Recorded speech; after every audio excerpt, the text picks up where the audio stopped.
द्रोणाचार्य के पास जाकर दुर्योधन क्या वचन बोला इसको आगे के श्लोक में बताते हैं। पश्यैतां पांडुपुत्राणाम आचार्यं महतिं चमू व्यूढ़ां द्रुपद पुत्रेण तव शिष्येण धीमता।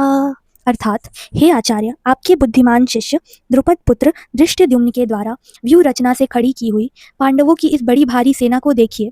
व्याख्या।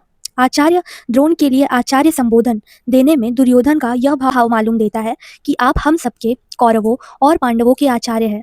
शास्त्र विद्या सिखाने वाले होने से आप सबके गुरु हैं, इसलिए आपके मन में किसी का पक्ष या आग्रह नहीं होना चाहिए।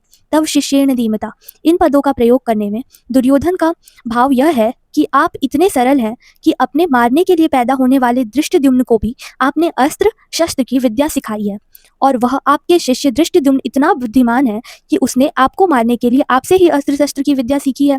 द्रुपद पुत्रेण लेकर ही द्रुपद ने याज और उपयाज नामक ब्राह्मणों से यज्ञ कराया, जिससे धृष्टद्युम्न पैदा हुआ। वही यह द्रुपद पुत्र धृष्टद्युम्न आपके सामने प्रतिपक्ष में सेनापति के रूप में खड़ा है।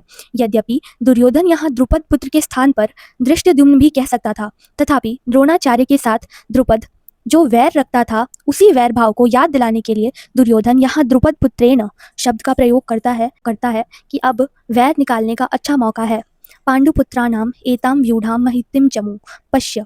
द्रुपद पुत्र के द्वारा पांडवों की इस व्यूहाकार खड़ी हुई बड़ी भारी सेना को देखिए। तात्पर्य है कि जिन पांडवों पर आप स्नेह रखते हैं, उन्हीं पांडवों ने आपके प्रतिपक्ष में खास आपको मारने वाले द्रुपद पुत्र को सेनापति बनाकर व्यूह रचना करने का अधिकार दिया है। अगर पांडव आपसे स्नेह रखते तो कम से कम आपको मारने वाले को तो अपनी सेना का मुख्य सेनापति नहीं बनाते, इतना अधिकार तो नहीं देते, परंतु सब कुछ जानते हुए भी उन्होंने उसी को सेनापति बनाया है।